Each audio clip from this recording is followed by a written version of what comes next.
All right, great. Good evening, everyone. Thank you for coming once again. For those who don't know me, my name is Tolulope.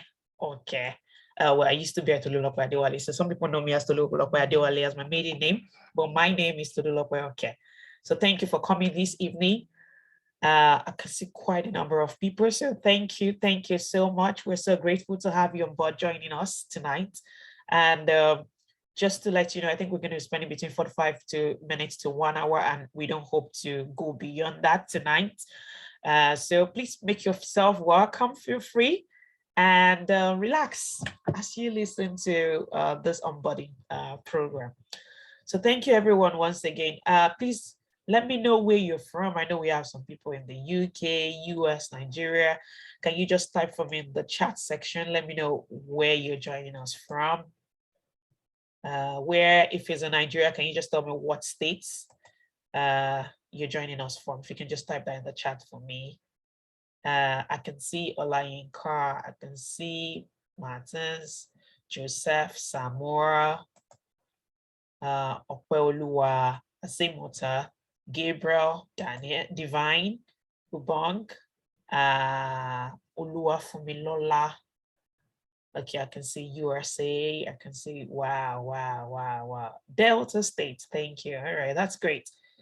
Wow, thank you so much. That's good because one of the beauty as we go on tonight, you're going to be able to see of the program is just having that widespread of engineers and mentors around. So thank you so much. Okay, I can see Lagos, I can see Warri. Wow. Okay, there's a lot of Lagos there. Okay, great. That's great. So by the way of introduction, a little bit about myself, so that you know we're talking to you tonight. My name is Tolulope. Okay, as I rightly said, I'm an engineer, and my core area of engineering is materials engineering. And so I'm a materials and corrosion engineer. I live in the United Kingdom, London to be specific. And so having said that, I actually did my first degree and second degree in Nigeria.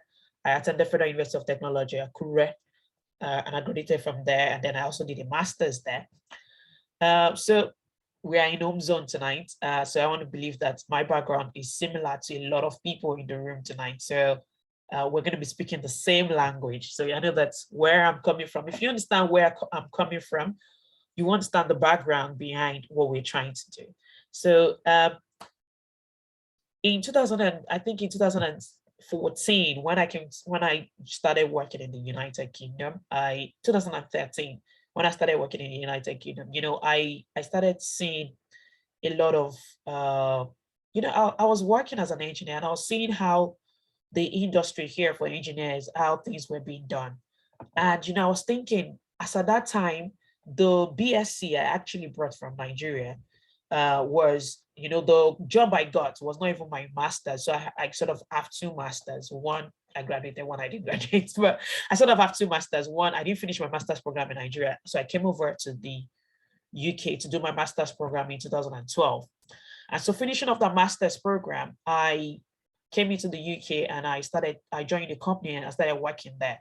And one of the things I realized is that, you know, finally you're working with people, and I realized that the average Nigerian engineer is very brilliant. And there is so much that will bring to the table. And, you know, it's, you know, when we're in Nigeria, there's a whole lot of things that the system is bad. Some lecturers are bad. Some schools are bad. So many things are bad. But I think what we gloss over, especially for engineers, is engineers are brilliant. Nigerian engineers are brilliant. And I'll tell you, you know, just to be able to prove it to you, a lot of people, the highest scores and the highest cutoffs, I don't know if that's a pass mark, I think, let's call it pass mark, is always on engineering courses. You know, electrical engineering, they might be taking, JAM might be taking 200 for one course, but that will not be electrical engineering. That will not be mechanical engineering. The cutoff is always high.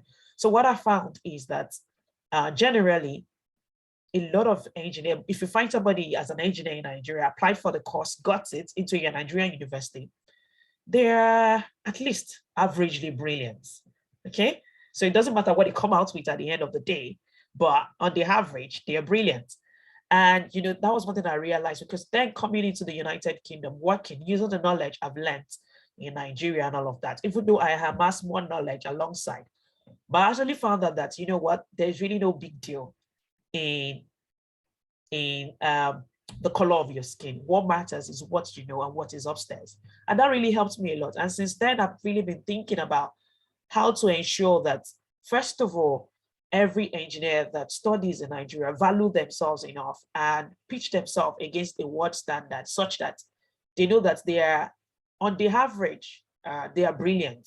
And why I'm saying that is because, without knowing that, you might just think, if they put me beside your colleagues, we say things very funny things that we say in Nigeria that are very depressing, like, oh, all the things we're just doing here in Nigeria is nonsense. We can't compete with what standard. But I beg to differ.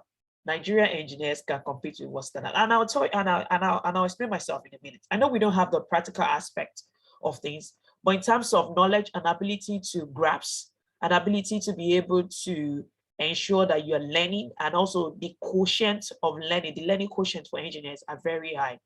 And so, coming off the back of that, I really realized that, there was nothing really different. It was about what you brought to the table at my workplace. And so I could actually, look at the same processes, make the same decisions as an engineer beyond the color of my skin. And that reinforced the idea to me that the one thing that affects Nigerian engineers is lack of confidence, and also a bad system. Because if you have a brilliant person, if you put them anywhere, they are going to thrive.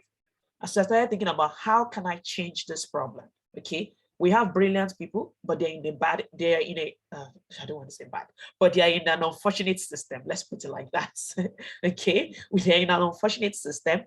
And how do we then ensure that, all of this brilliance doesn't go to waste? How do we ensure that we do something to actually, begin to harness it? And as I went along, I realized that actually this is what the problem is with Nigeria.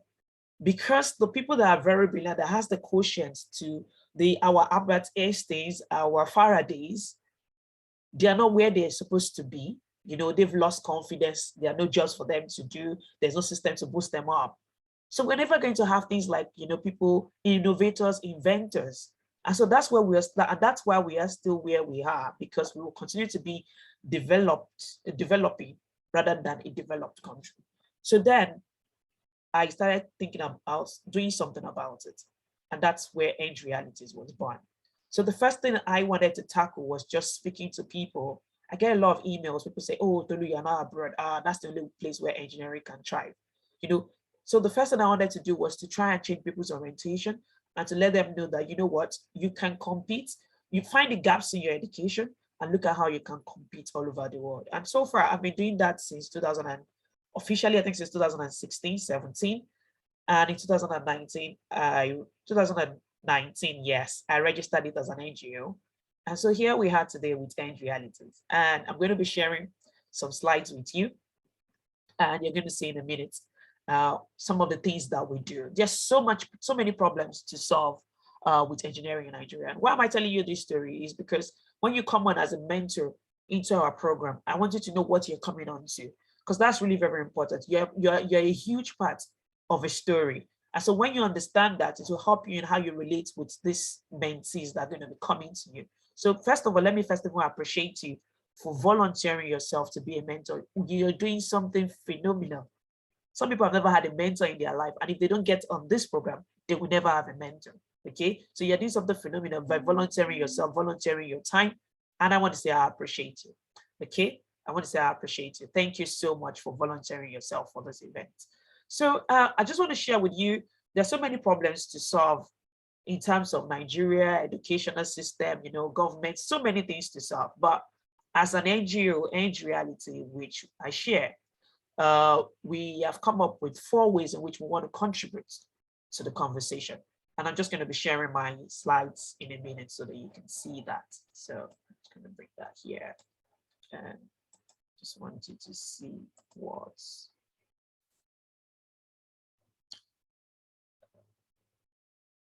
So, sorry, stop sharing. I'm sharing the wrong one. Okay, share. Uh, just let me know once you can see my slides. Yeah, I can see it from here. Okay, all right. Thank you so much. Thank you so much. All right. So yes, so welcome. What is Engrealities? So our official name registered is Engineering Empowerment Initiative for Africa, EIA.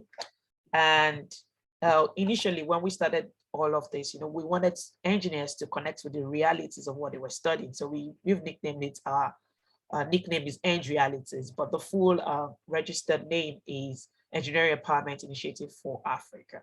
All right. So what do we do? Why do we do what we do? And I think this statement is very important. Just think about it for a moment.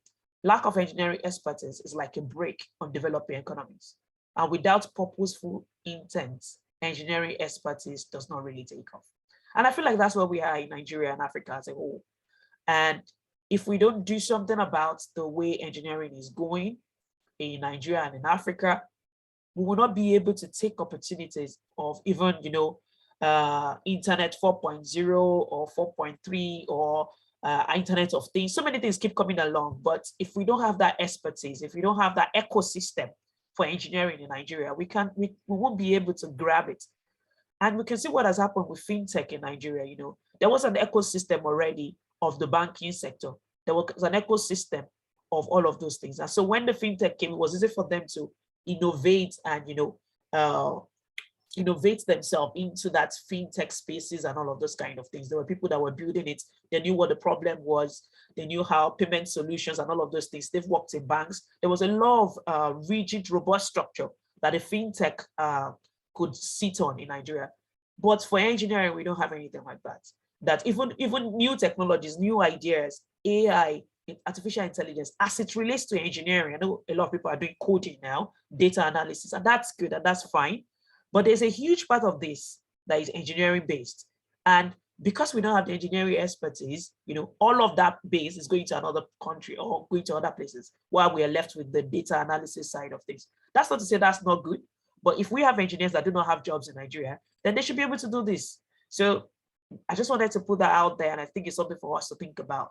And I'm happy, and it will be good for me to hear from all of you at the end of this conversation, because you're all professionals working in different fields, and to see how we can furthermore contribute to that engineering expertise. So that's that. I feel like that quote just anchor what we're really trying to do.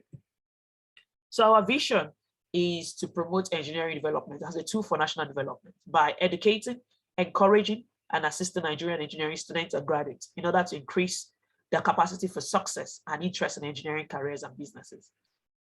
This vision it looks so simple, but I think this is where the crust of the matter is. Why is it where the crust of the matter is? It's because without proper education, educating, encouraging, this is one thing I've found time after time in all the events that we've had.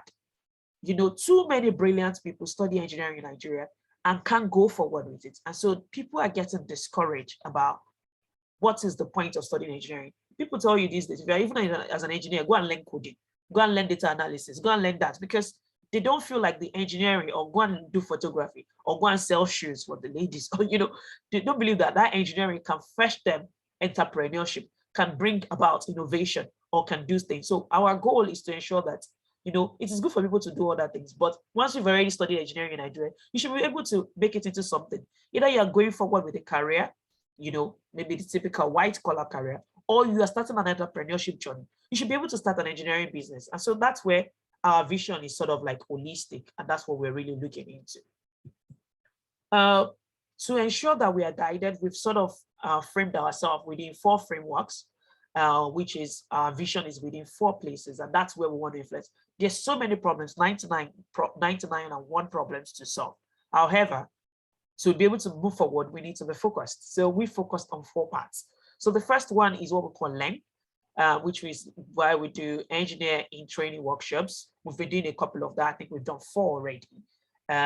Just teaching people, telling them about innovative culture and all of those kind of things, just re-educating in where the gaps are. So there's a lot of theoretical knowledge, but there's a lot of also gap about where engineering sits within the world. Some people don't even know, some engineering students now don't even know what the engineering trend is in their field.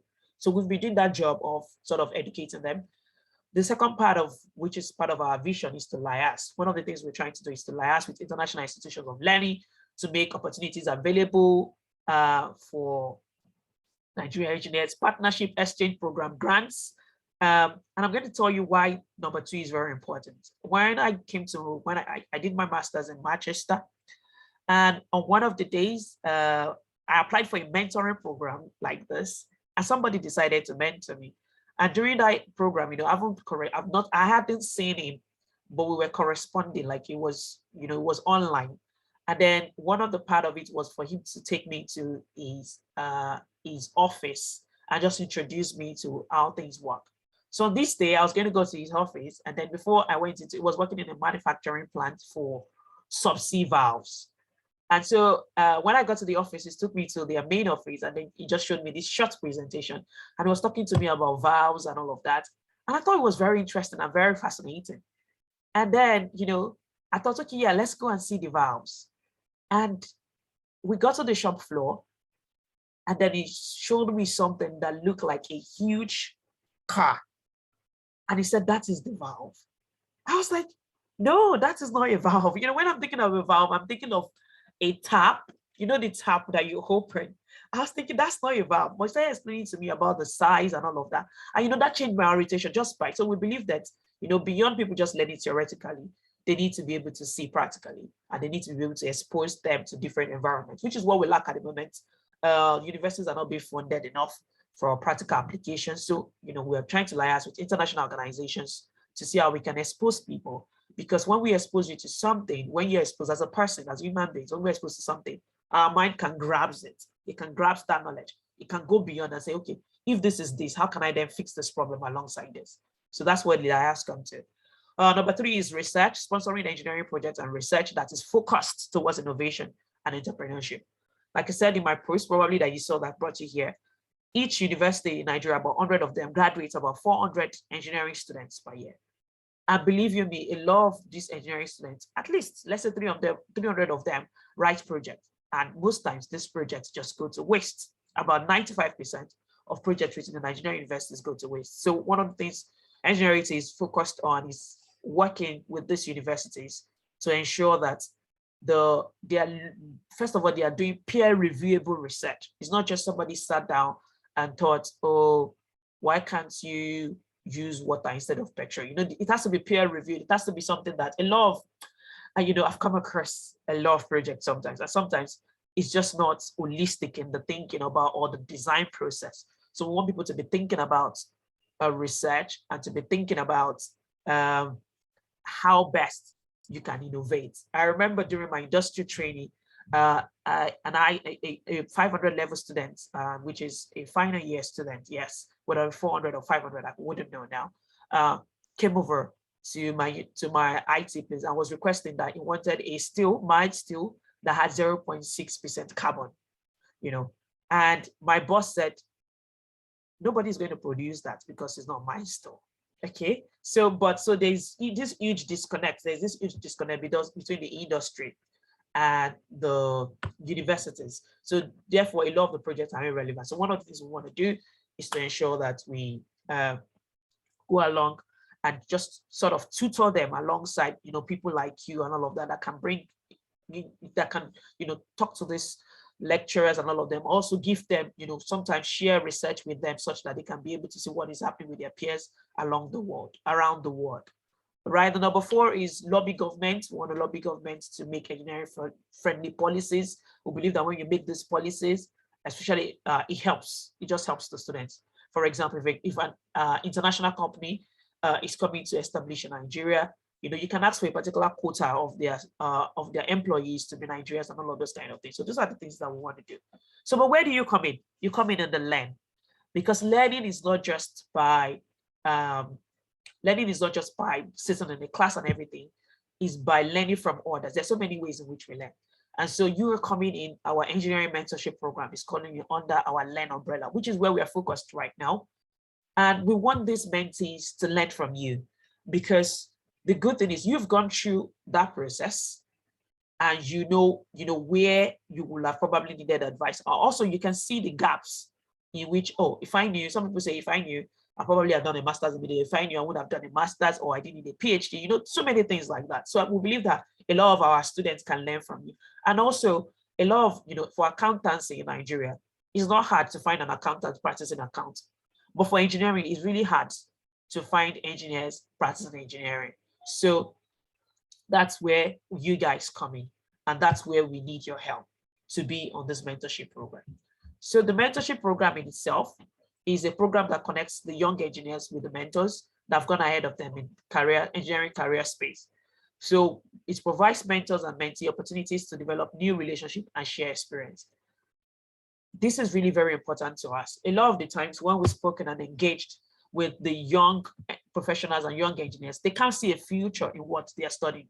A lot of them don't have enough money to probably travel out or to jackpot, as they would say in Nigeria, and they're feeling like their degree is useless because they come out of the university and they're looking for jobs, and somebody say to them, no, I can't give you a job, just go and learn data analysis, or go and learn. They're like, okay, why didn't I just learn data analysis right from the beginning? Why did I waste 4 or 5 years doing an engineering course? It seemed like that skill is not exchangeable for money. That's what it looks like. It looks like that skill is not exchangeable for money. So the aim is to be able to help them to see, first of all, the Nigerian environment is unique. There's a whole lot of unemployment, but how do we circumnavigate this? And I hope that through your experience, through your guidance, these students can come out on the other side, better than where they've been. So our why, which I've said alongside, is to ensure that 4 key areas. These students can receive, they're not just students, some of them are young professionals, can receive valuable career advice and insight from yourself, that they can grow confidence as young professionals. Somebody told me, I regret studying engineering. I don't even want to say I study engineering because they'll be like, we'll have helped you if you didn't have if you studied another course. So we want them to grow confidence as young professionals. We want them to expand their professional network. Having you as a person that they could contact, them to reach out, to ask questions is so valuable. We can't put a price on that. It's so valuable. Just having somebody that has gone ahead of you and you can ask questions is valuable. And that's why I said what you're doing for us in Engrealities is so valuable. We can't even pay you. Let's say we even wanted to pay you because you are giving a little bit of yourself to these people. And we do appreciate that. Another thing is we want them to get role models, okay? We want them to really get role models. One of the things that really helped me personally is seeing female engineers that have gone ahead of me and seeing what they've been able to do, even in my own field, all right? So I feel like, okay, if they could do it, I could do it. I don't feel like there's anything stopping me because I have these role models ahead of me. And so we want these people to have role models ahead of you. Somebody said, I'm looking for, one of the last classes we have, they said, I'm looking for a control system engineer that can just put me through. So that means around him, he has not been able to find anybody in control system, all right? He's studying electrical engineering. So that's really, what our why is and why we have brought you together to join us on this journey of mentorship, all right? So the program starts on May the 1st. And so it's going to run for 3 months, and we've sort of like given a guidance because we know that these students come with different mentors, different things, but we sort of like come together with a sort of like a guidance scope in how we want you to sort of relate with them. This is a guide, so that I can guide you, just so that you're not lost in, because they might want to ask you plenty of questions and all of those a lot of questions rather. And so this guide is just to guide you in how we want you to sort of treat the program. So for example, week 1 and week 2, we want you to get to know them. You can get them to write a 1-page CV and a 1-page DV, because a lot of people, when you say CV, they just copy from everywhere and just put it together and all of that. But get them to write a 1-page DV, which is dreams and visions about themselves, how they see themselves. Why did they even study engineering in the first place? All right. So maybe that will help. Then you can be able to really get to the core of how you want to train them. But the average Nigerian, if you say the Nigerian engineering student, say write a CV, they'll just copy different things from different, so even things that they cannot do. So I think it is good for them to have a 1-page CV and a 1-page DV that they submit to you. That sort of gives you a guidance on how to relate with them.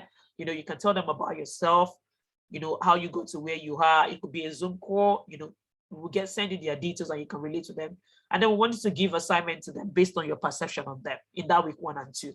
just probably you see what they've written in their dreams and vision. Maybe somebody said, I don't even have dreams and vision. That might be your own assignment, but we're leaving it to your discretion to give them assignment, because we know that they're going to get different people. What we try to do is we've tried to match the mentees' interest and area to your own area. So they should not be too far off the target for you. Then week 3 and 4, we're looking at skill improvement week. There's a whole lot of skill gap because in Nigeria previously, we have not fine-tuned skills. We have not put in skills as writing skills, communication skills, speaking, presentation skills has not been something that has really been emphasized. We've really emphasized academics. Okay, so and sometimes the difference between these people being able to thrive is the level of skills that they have. So we want week 3 and week 4 for you to look at their skill sets and see where they can improve. Week 5 and 6 is to look at their career path refinement. You know, somebody says, I'm studying mechanical engineering, but I want to be a control system engineer. Okay, so how do you want to get there? All right, because you've already missed the mark of the first one. So how do you get back on track? Or how do you, is the opportunity to tell them what works and what doesn't work? That doesn't mean you're saying their dream is not valid, but it's to be able to lay bare to them to say, okay, this is how you can refine your career. Then week 7 and week 8 is flexible week. So, you know, whatever it is that you have that you feel like it could be working on that week, that's fine for us.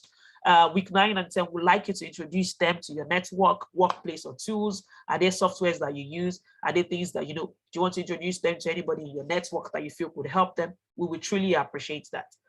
Or do you want to replace, do you want to, for example, if you were in Lagos, they were in Lagos, you could say, oh, could you come one day? Let me show you around the office. We would truly appreciate that, because that is really, really invaluable what that does for them. And then week 11 and 12 is our final week, which is the presentation week. And at the end of the day, we have a showcase. So really, that's what our program majorly it's really about, and that's what we've fine-tuned it, and that's how we want to go ahead. So I'm just going to leave the room open for questions. What we're also going to do is we are going to be asking for feedback from you. So they're going to have something like a logbook, because we don't want to waste your time. Neither do we want to waste their time. So we're going to have a logbook such that they will come and, you know, they will come to you and whatever it is they learn from you, they are feeling it and they're giving us feedback. And also, you can also give us some feedback. For example, if we give you a mentee and they don't show up, we want you to give us feedback, because we don't want anyone to waste your time. And that's really very important to us. At the middle of the program, I think we're going to have a catch up and just see how everyone is doing, mentor, mentee, and, you know, that's what we plan to do. So yeah, I think I've spoken for a while. Let me leave the room open for questions, please. Any questions? Any inputs? Okay. Good evening. Good evening. Yes. This is a very wonderful concept, and I must say, yeah, it's very, very wonderful, because it will actually help to bridge the gap between classroom and the field, which is a real life scenario. Yep. Actually, yes. So I really thank you for putting out something like this, because I remember when I was in school, I had some similar issue, and then, but thank God for, like, one way or the other, I was able to get a landing. But then it's not everyone that has that luck to actually get that. And most of the students, most time engineering students, they used to feel directionless, because they feel that they don't actually have a direction. Somebody study electrical engineering and he doesn't really even know what are the options, what even require of him to know what is needed for him to get prepared for ahead of the future. Some of them they don't even know. Yeah. So yeah, with this program, it's very fine. So what I will actually require from you, the presentation you show to us now regarding the guide of how we need to communicate, we need to go about this program with them. Yeah, I will really appreciate if you can have the presentation, so that the most important part there is the guide anyway, so that it will be streamlined, particularly to actually what's expected of us to deliver to the students. Yeah, I think that's all I have to say. Thank you very much. Thank you so much, Cordy. Yes, you will definitely get the guide to go ahead. Thank you so much, and I'm grateful that, you know, you can identify with some of these students and some of the experiences. Okay, Asemote, please. Yeah, good evening, Tolulokpe. So thank you for the opportunity to, can you hear me? Okay, thank you for the opportunity to come on this program. So I want to ask, are you going to be having any other engagements with the mentees apart from the logbook that they'll be updating? Then to address skill gaps, do you have any preferred avenue to address that, or we're free to act accordingly? So each person, each student, or each young professional will come with their own, so to say, baggage, right? So that's why we're leaving it free to your discretion to address the skill gap. Because some engineers, for example, it might be spoken English, all right? So they can write very well, but once they start speaking, you're like, oh no, all right? So that's left to your discretion to, to work on that. Some is their presentation, or some is being shy, or some is communication, or some is just being, engineering students are very brilliant. So some people have this also entitlement mentality. I'm brilliant and that's it. I don't need anything else. So there's a whole lot that is there that we cannot schedule ahead. So we're going to leave that to your discretion. For the logbooks, the mentees themselves, we have to be clocking with us bi-weekly. Apart from the logbook, we're going to be having meetings with them bi-weekly. Okay, that's fine. Thank you. Yeah.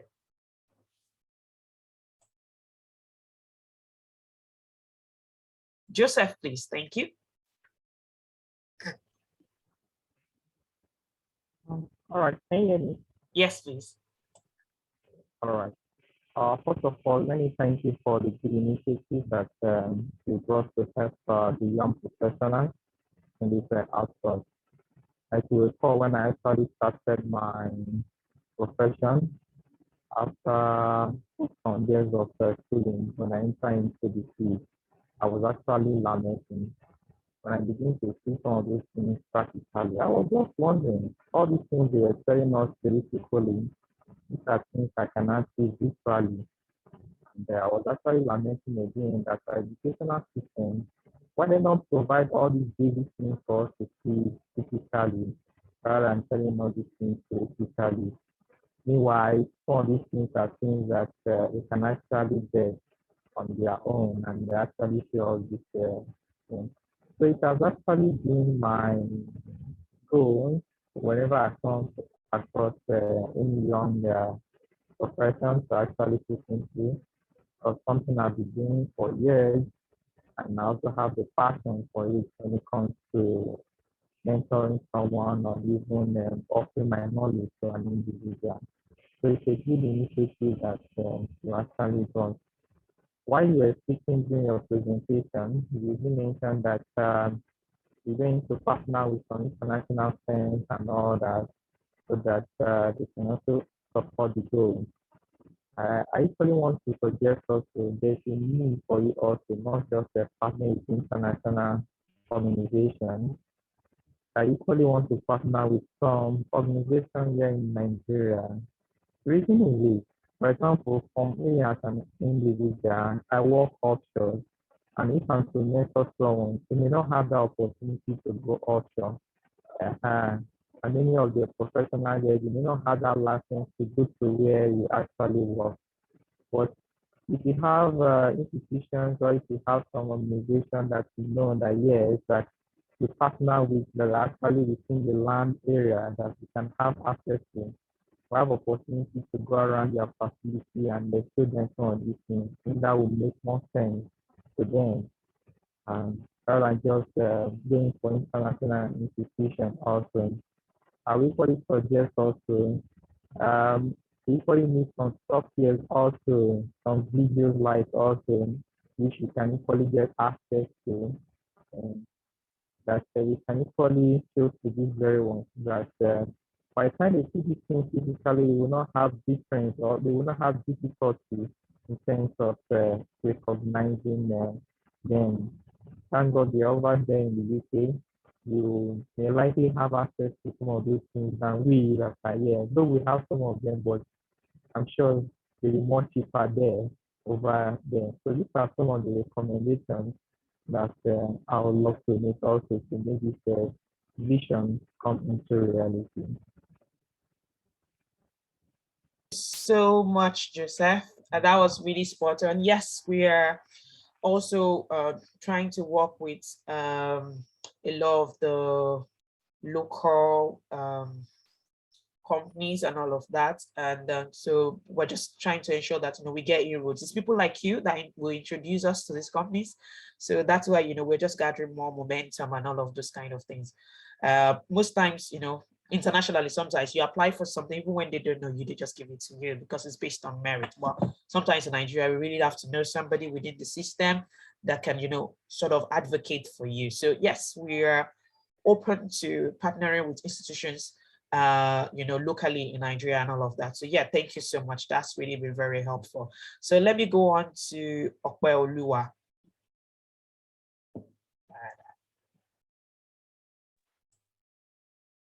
Hello, everyone. Good evening. Thank you very much for this opportunity. Thank you very much, Tolu. So I think this is an excellent opportunity and avenue to actually reach out. When I actually saw this, I thought it was something that we really need at this time.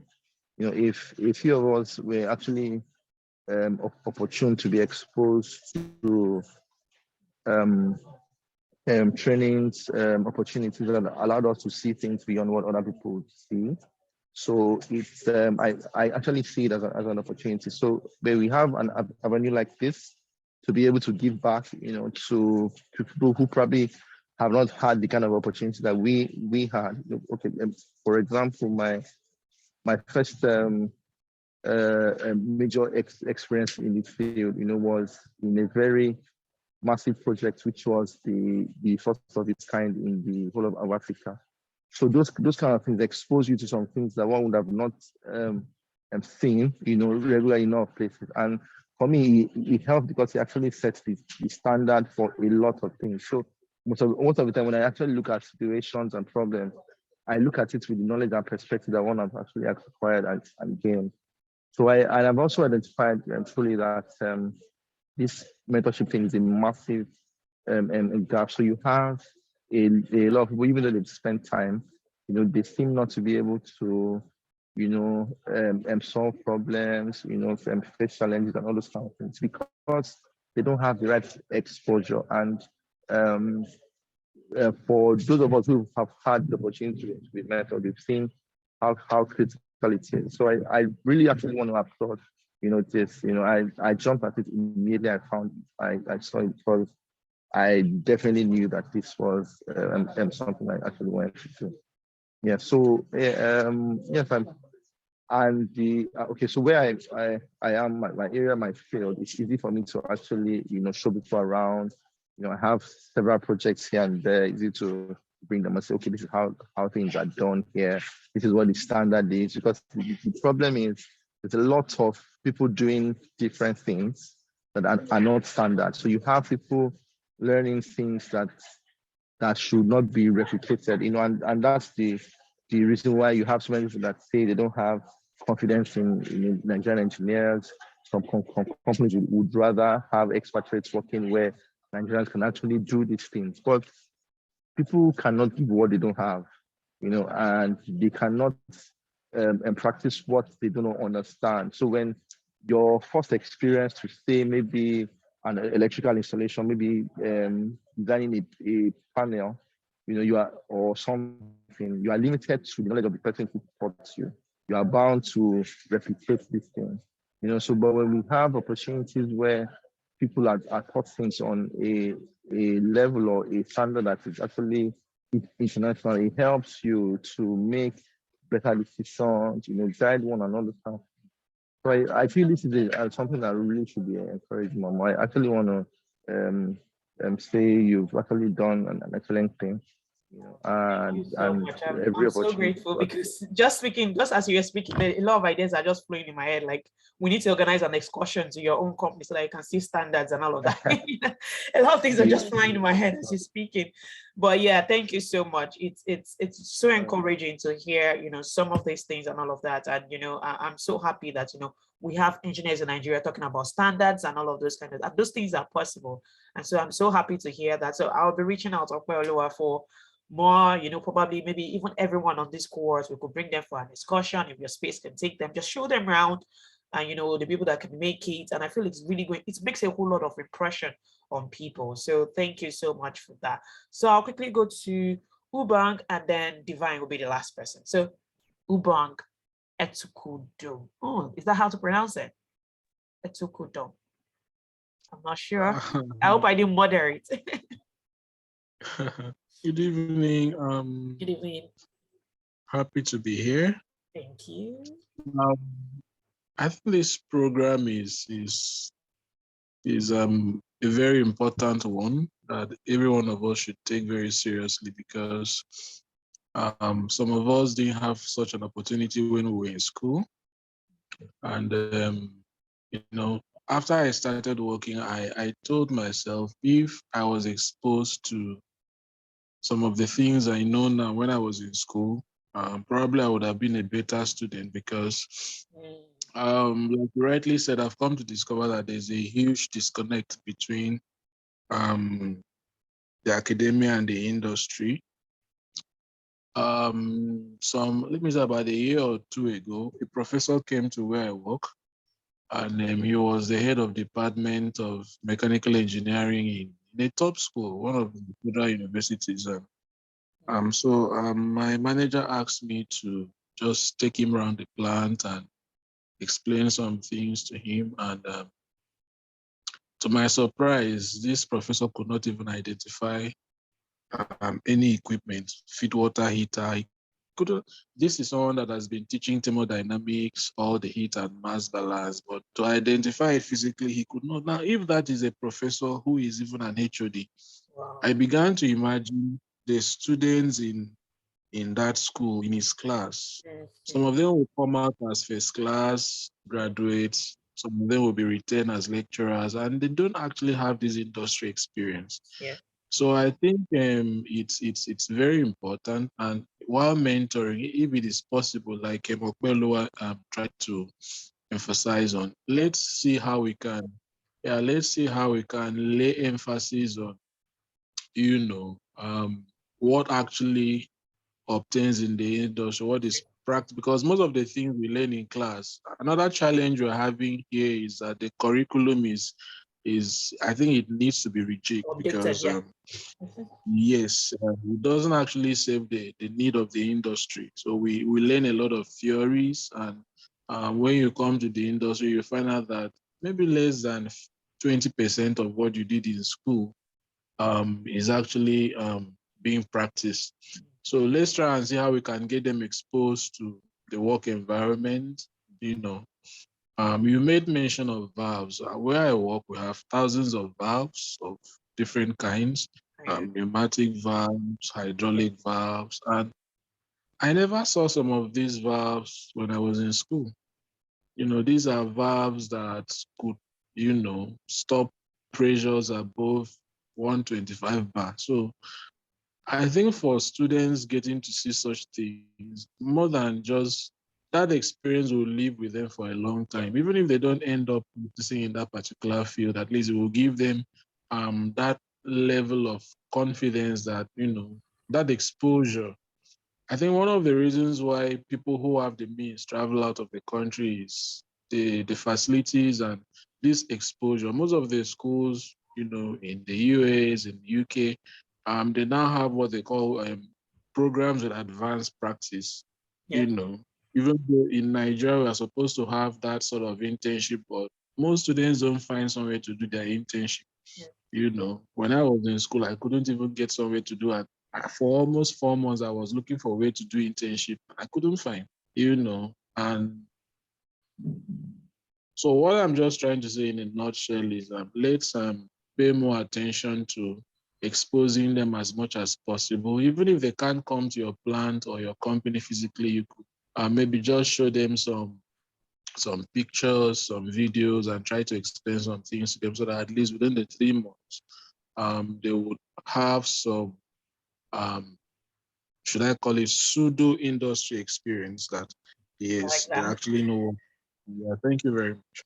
Thank you so much, Ron. That was so relevant. Thank you so much. This is the first time we're doing this. And so, but I know that as we go on, we're going to expand it more and more. And, and it's so good to see people ready to jump on it. When I put that post out, I was just like, you know what, I'm just hoping that people can see what we see and jump on this. And it's so great that you guys have come on. And, but I like what you said, that even if it is a YouTube video, you can show them and explain how things work. There are some YouTube videos now that if I'd seen it 10, 15 years ago, I won't even understand it, even though I'm looking at the video. But now, I know what to look for. If I want to share materials engineering, piping, pipeline, and all of those kind of things with a student or anybody, even remotely, I could do that. I'll just go on YouTube. I know what to search for, because sometimes on YouTube it's about knowing what to search for and knowing how to teach from there. So there are so many things physically, online. So yeah, we will adopt all of that. We'll be speaking to all of you guys that work in plants that are accessible and see how we can organize excursions for some of these people to come there and see. And like you said, it's going to really stay with them. Divine, please.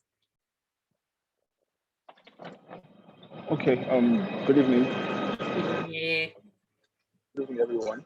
Good evening. Okay. Once again, I also commend the initiative. Thank you. Because I've also realized the need as well. Well, I want to just be clear on something. Okay. And that's with regards to the people that we are going to be mentoring. So are we looking purely at students? Because I saw somewhere it said students and graduates. Yes. So is it going to be okay? So we have both students and graduates. So there are a lot of, so you probably find NYSC or post NYSC 1 year, 2 years, just there looking, because like, we've already rightly identified. A lot of people come out of uni as engineers confused. So they are not just students, they are both students and young professionals. But when you get to know them, you will get to know more about each one of them. Okay. So both students and graduates. Yes. So that means some of them might already be working too as well. I guess maybe some of them might be working, but maybe not. A lot of them are not, probably not in engineering careers, because from the survey, it looks like a lot of the people, some of the graduates, they've probably gotten something to do, but it's not engineering. You see what I mean? And they want to get back on the engineering job. They want to get back. Yeah. Okay. Yeah. But I don't think that you probably have advanced somebody that's probably, I don't think you will find anybody with 5 years experience as part of the mentorship team. 5 years engineering experience. I doubt that. Mentees. Okay. All right. That's fine. Thank you very much. Okay. All right. Wow. Thank you everyone once again for coming. I really appreciate, when you guys speak, it's one thing for us to conceive. I have some team members. Unfortunately, 2 of them couldn't make it tonight. But anyway, we just had to go on regardless, because we've already promised you guys we're going to be here tonight. But, everyone is happy to have you guys on board. Thank you for responding. Thank you for responding to your emails, because we have more than these people that volunteered. But, the people, because we don't want the mentees to come and not meet you. And also we sent messages to your mentees, and they are also going to, these the people that responded. So because we only want people that are serious, we don't want to waste anyone's time. This is very important, and you're giving of yourself. So I want to say thank you once again for joining us on the program. Okay, somebody said they want to get the recording. That's fine. We're going to send you the recording, and also we're going to send you the guidance documents that just, ensures that we just send you the guidance document to guide them alongside. The other thing I want to say is, we want to do this. This is our first quarter. I want to do it again and again. I want to celebrate you guys. So we're going to be sending you a form to fill, whereby you can attach your profile picture, and we would like to put that on our social media handles and all of that, just saying that you are mentoring with us. So if you would like to do that, please just respond to that email when you receive it and just attach your royal picture into it, whereby we'll just put the mentees there. And this is just to celebrate you. Also to encourage other people to volunteer with us. But if you rather would not like that, that's fine. We totally understand. And just all you need to do is not to fill the form.